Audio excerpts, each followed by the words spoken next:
Registros em áudio, Jornadas das Letras Galegas 2018, em homenagem a Maria Vitória Moreno. Realização: Programa de Estudos Galegos, PROEG. Patrocínio: Xunta de Galícia. Mais informações sobre as falas nas descrições de cada link. Bom, gente, bom dia. Eu quero começar agradecendo ao PROEG, agradecendo o pessoal pelo convite para estar aqui mais uma vez. Eu estava vendo, já estou indo para a minha décima jornada, então já é uma longa trajetória aqui no PROEG. É sempre muito bom participar, porque é a oportunidade que eu tenho de apresentar essas pesquisas em torno do trovadorismo. Eu fiz a minha tese de doutorado sobre a lírica trovadoresca, e aí todo ano é sempre apresentando na Semana de Estudos Medievais, de 2 em 2 anos, e no PROEG. São os espaços em que eu tenho, de fato, para apresentar essas pesquisas. E o que eu trouxe aqui hoje para vocês é uma nova proposta de leitura para uma cantiga, a cantiga do Fernando Esquio, A Voz de Dona Abadessa, que é uma das cantigas mais conhecidas do corpus lírico trovadoresco, também por ser uma das mais obscenas do corpo lírico trovadoresco. Então é uma cantiga que acaba atraindo uma boa atenção por conta disso. Mas é uma cantiga que tradicionalmente é lida como uma cantiga que ironiza figuras religiosas. A abadesa que está ali no título e a prioresa que vai aparecer também na cantiga. E de fato há essa dimensão na cantiga. Mas eu estendo um pouco essa leitura para argumentar que também é uma cantiga que vai falar do amor entre mulheres. De uma, entre aspas, lesboafetividade na Idade Média, que é o elemento novo que eu trago para essa leitura. Eu queria começar falando um pouquinho sobre as concepções de amor na Idade Média, porque a gente tem muito essa visão da Idade Média como algo muito monolítico, todo mundo pensava tudo da mesma forma, essa visão da igreja como uma força onipresente que dominava corpos, mentes e comportamentos, e a questão não é exatamente essa, A Idade Média é muito mais plural do que pode parecer à primeira vista. E também em relação às questões amorosas, as concepções eróticas e amorosas, nós vamos ter muitas concepções convivendo ao mesmo tempo na Idade Média. Eu trouxe só algumas delas. Nós vamos ter um discurso, no discurso teológico-filosófico, a gente vai ter, eu trouxe 3 concepções dicotômicas, tá? No discurso teológico-filosófico, a oposição entre Eros e Ágape. O Eros, que é o amor concupiscência, o amor desprovido de interesse, que se manifestaria de uma forma altruísta, que se oporia ao amor amicítia ou ágape, que é o amor... Não, desculpa. O amor concupiscência, o era, é o amor interessado, é o amor egoísta. E esse, o ágape, seria o amor desinteressado, o amor mais valioso desde um ponto de vista espiritual. Quando a gente vai para as novelas de cavalaria, e vocês conhecem porque vocês já fizeram, boa parte de vocês já fez literatura portuguesa 1, a gente tem outras concepções de amor, A gente vai ter ali o amor do Lancelote contra o amor do Galaás, o amor do Lancelote, tributário da Fina Mors, lá dos occitânicos, que vai se direcionar para Guinevere, para Genevra, de uma forma privilegiada, e que vai ser a forma de amor cultivada e adorada ali pelas damas da corte de Marie de Champagne, como vocês também devem saber, em oposição ao amor cultivado pelo Galaás, o filho do Lancelote, que vai se transformar no cavaleiro penitente, o amor dirigido a Deus.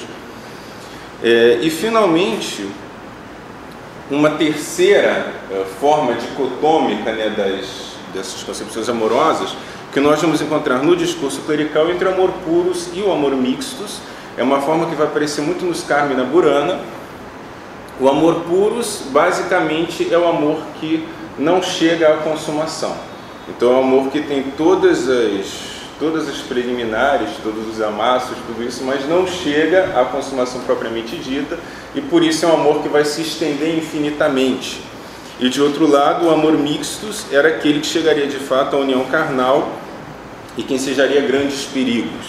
Eu trouxe ali embaixo uma imagem de um manuscrito medieval, que é exatamente o Lancelot atravessando a ponte da espada, né? Que é uma demonstração de uma dessas concepções, a concepção do Finamoros que eu mencionei para vocês. E a gente vai ter uma noção que vai perpassar todas as concepções de amor da Idade Média. Havia muitas concepções de amor diferentes, mas uma noção perpassa todas essas concepções, principalmente aquelas que vão se aproximar mais do erotismo, que é o não reconhecimento da legitimidade de um amor entre iguais. Não pode haver um amor entre dois homens, não pode haver um amor entre duas mulheres. Isso não é inventado na Idade Média, mas isso é acolhido e desenvolvido na Idade Média. E eu vou falar um pouquinho sobre isso aqui, me concentrando principalmente na lesboafetividade, que vai ser o que de fato vai me interessar aqui nessa comunicação. A Jacqueline Murray, que é uma historiadora da Idade Média, ela vai qualificar as mulheres lésbicas medievais, tá? Eu vou usar esse conceito aqui de uma maneira anacrônica, como duplamente marginalizadas e duplamente invisíveis. E isso também vai poder ser rastreado tanto no discurso filosófico teológico quanto no discurso profano. Quem já leu o De Amore do Andreas Capellanos sabe que já na primeira sentença o Capellanos desqualifica como ilegítima qualquer relação que não seja uma relação heterossexual. Ele vai definir o amor como uma paixão inata que procede da percepção da beleza do outro sexo e do pensamento imoderado sobre essa beleza, e vai afirmar no segundo capítulo que o amor não pode existir entre dois homens ou duas mulheres. Por quê? Porque é contra a natureza não permite que isso aconteça. E os teólogos medievais como um todo vão tender a condenar a lesbianidade com base nesse trecho da Epístola de Paulo aos Romanos, que vai mencionar as mulheres romanas como aquelas que, citando, mudaram o uso natural no contrário à natureza. Esse, na verdade, é um trecho muito vago. Quando a gente lê esse trecho isoladamente, a gente pode até mesmo supor que Paulo esteja se referindo a certos atos, certas condutas heterossexuais, mas a interpretação predominante vai ser que Paulo, de fato, tinha em mente relações entre mulheres. Por quê? Porque essa epístola é produzida numa época na qual a sociedade romana encarava as relações entre as mulheres como uma tentativa das mulheres de usurpar o lugar dos homens na ordem dos gêneros. Então havia aquela visão de que os homens tinham uma posição ativa, tinham uma posição dominante, e as relações entre mulheres seriam uma tentativa de se apropriar dessa posição masculina, ativa e dominante, portanto uma posição perigosa, né? Uma atitude perigosa politicamente, por assim dizer. Essa passagem vai ser explicitamente citada e comentada por diversos teólogos. O João Crisóstomo, por exemplo, vai dizer que as relações entre mulheres eram relações ainda mais perigosas, ainda mais graves, porque as mulheres deveriam cultivar a modéstia com mais afinco do que os homens. Em vez disso, elas estavam procurando aquilo que era contrário à natureza, né? Supostamente. E a gente vai ter depois, ao longo da Idade Média, os discursos acerca das relações eróticas entre mulheres se ocupando de duas questões fundamentais, que eu vou mencionar porque elas vão ter a ver com a cantiga que eu vou comentar. A primeira questão, a primeira grande preocupação dos teólogos medievais, a preocupação com a possibilidade de haver um amor entre freiras. A maior referência nesse sentido vai ser a carta de Agostinho às Virgens Consagradas, em que ele vai ter a preocupação de explicitar que o amor entre as freiras não deve ser carnal, deve ser um amor espiritual, o que teria a finalidade de evitar que as mulheres, que as freiras, no caso, fizessem as coisas que mulheres desavergonhadas fazem com outras mulheres. que seria algo muito indigno, não apenas para as freiras, mas também para as viúvas, para as servidoras de Cristo em geral, e para as donzelas destinadas ao casamento. E a segunda preocupação tinha a ver com o uso que as mulheres faziam de certas partes de seus corpos, que vai estar bem presente na afirmação do Abelardo. É um texto do Abelardo comentando precisamente esse trecho da Epístola de Paulo, segundo a qual os genitais femininos foram naturalmente criados para o uso dos homens e não para que as mulheres pudessem coabitar com outras mulheres. E o maior problema em todas essas situações ocorria exatamente quando certas mulheres tentavam fazer aquilo com que Paulo se preocupava, ou seja, tentavam assumir o lugar designado para os homens. Isso pode ser bem ilustrado por uma condenação que a gente encontra nas Quívias da Hildegard de Bingen, em que ela vai afirmar que ela vai condenar as mulheres que desempenham um papel masculino ao copular com outras mulheres, porque elas estariam praticando artes diabólicas, usurpando um direito que não é delas. E, finalmente, em decorrência de tudo isso, a relação entre duas mulheres vai recair na categorização mais ampla de vício sodomítico, segundo a formulação do Tomás de Aquino, segundo a qual a sodomia caracterizaria o prazer desprovido de finalidade. Finalidade, entenda-se, a procriação, o que caracterizaria essa relação como uma relação incompatível com a ordem natural. Feita essa introdução, eu vou passar para a leitura da cantiga. Tirem as crianças da sala, tá, gente? Como eu mencionei para vocês, essa é uma das cantigas mais obscenas do cancioneiro trovadoresco. Eu vou ler, não sei se está dando para ver direito, está dando para ver mais ou menos. E vai dizer o seguinte, cantiga do Fernando Esquio. A vós, dona abadesa, de mim, Dom Fernando Esquio, estas duas vos envio, porque sei que sodes essa dona que as merecedes, 4 caralhos franceses e 12 a prioresa. Pois sodes amiga minha, não quero a custa catar, quero-vos já estudar, cá não tenho altanadinha, 4 caralhos de mesa, que me deu uma burguesa, 12 e 12 na bainha. Muito bem vos semelharão, cá sequer levam cordões, de 100 os pares de colhões, agora vos darão 4 caralhos asnais, enmanguados em corais, com que calhedes a mão. Eu vou comentando e aí vai dar para entender o que não deu para entender, mas acho que boa parte deu para entender, né? Bom, a gente tem muitas cantigas que vão fazer sátiras a figuras religiosas, inclusive outras cantigas do próprio Fernando Esquio. Essa aqui, como eu disse, é uma das mais explícitas, uma das mais obscenas. E ali o que nós temos é um sujeito poético que vai se apresentar como amigo da abadesa, a quem ele oferece alguns presentes. Que presentes são esses? 4 caralhos franceses, que são pênis artificiais, tá? Dildos, entendo como vocês preferirem. E vocês vejam que desde o princípio da cantiga a gente já tem aí aparecendo um tópico que é o tópico da insaciabilidade sexual feminina. Porque ele vai dizer que está dando esses presentes para a abadesa porque a abadesa merece esses presentes e ele se preocupa em dar esses presentes logo para ela. Ele está com pressa quando ele oferece esses presentes, por isso ele oferece tão adinha. Quer dizer, é como se ele conhecesse bem a abadesa e por isso ele sabe a urgência com que ela precisa ter esses instrumentos ali consigo. E é interessante a gente notar que ele diz que vai receber esses presentes, ele recebeu esses presentes de uma burguesa, o que vai sugerir que não é só a abadesa, não são só a abadesa e a prioresa que utilizam esses instrumentos com muita frequência, as burguesas também, então aí a gente generaliza para todas as mulheres precisam muito disso. Um outro elemento interessante, a qualificação desses presentes como caralhos de mesa. O que são caralhos de mesa? São pênis artificiais que, além do uso, digamos, mais previsível, também podem ser usados como enfeite. Podem ser usados como ornamentação da casa, lá. O que vai tangenciar um outro tópico misógino, que é a obsessão por adornos, por atavios, né? Que tem a ver com uma certa ideia de excesso.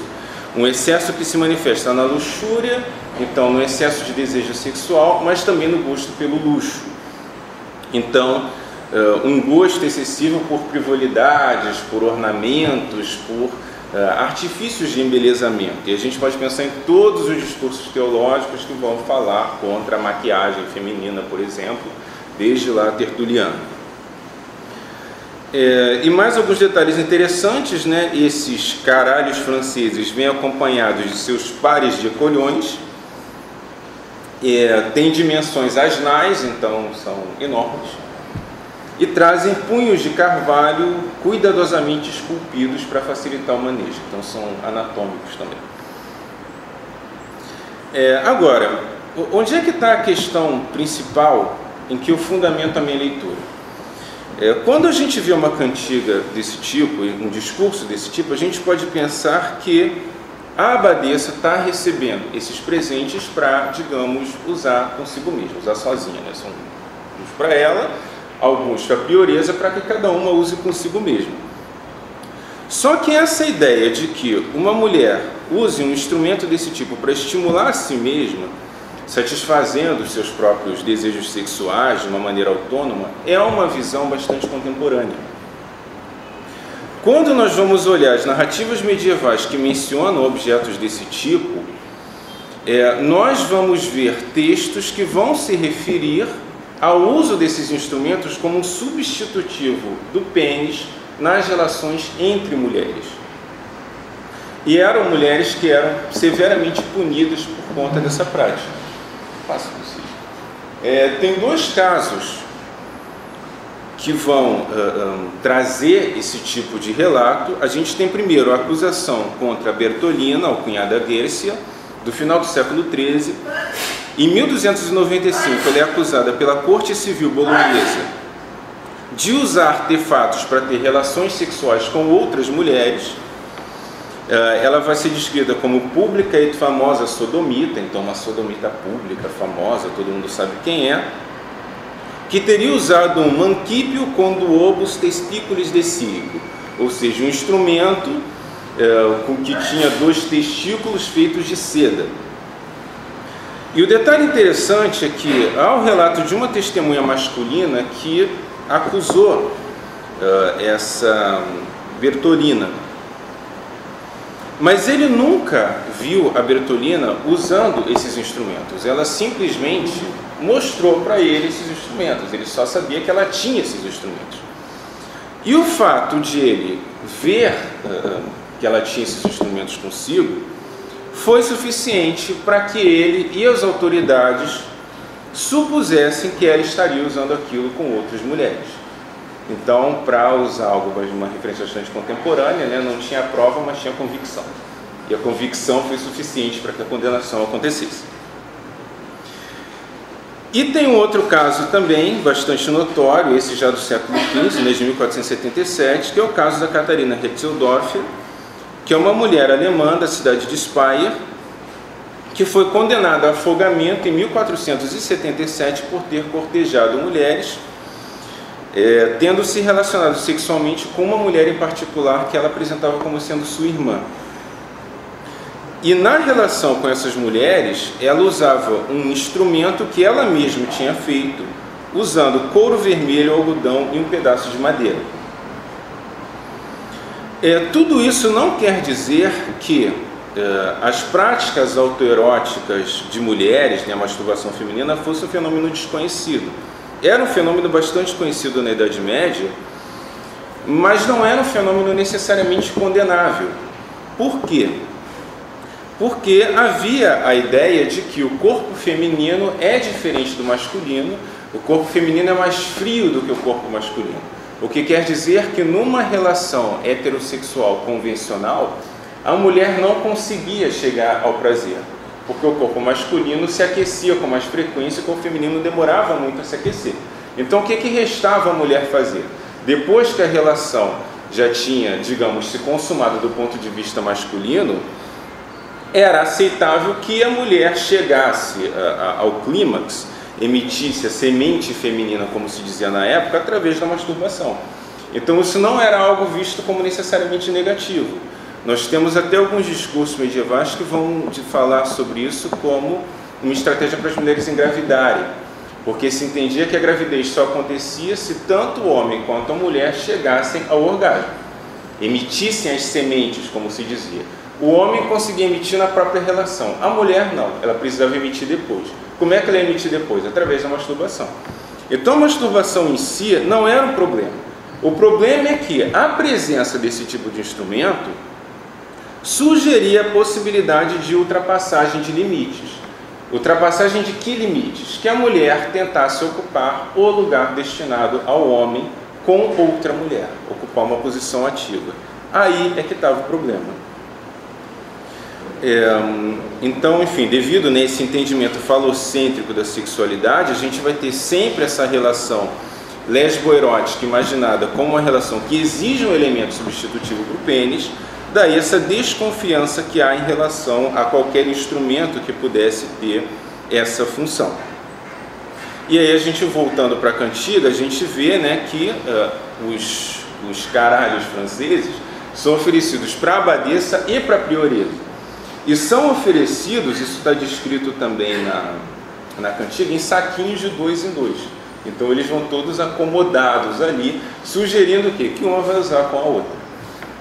Então aí é que está o elemento a partir do qual eu defendo essa ideia de que, na verdade, assim, tem a condenação às figuras religiosas ali sim, mas para além disso tem essa condenação a mulheres que buscam prazer com outras mulheres.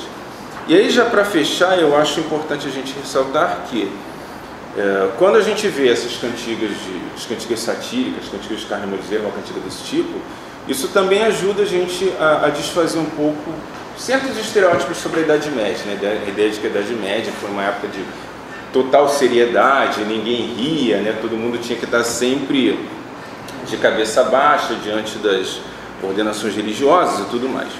Na verdade, o homem medieval reservou um espaço privilegiado para o riso.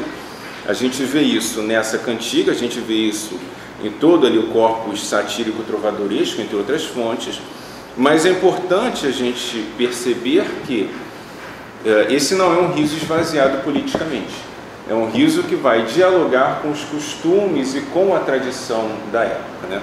Com aquilo que se impunha como correto e com aquilo que se impunha como desviante. Então não é por acaso que se ri dessa abadesa a partir desse tipo de comportamento. Isso é uma forma de se vincar também essa relação de poder e essa normatividade que na época predominava. É isso, gente. Obrigado.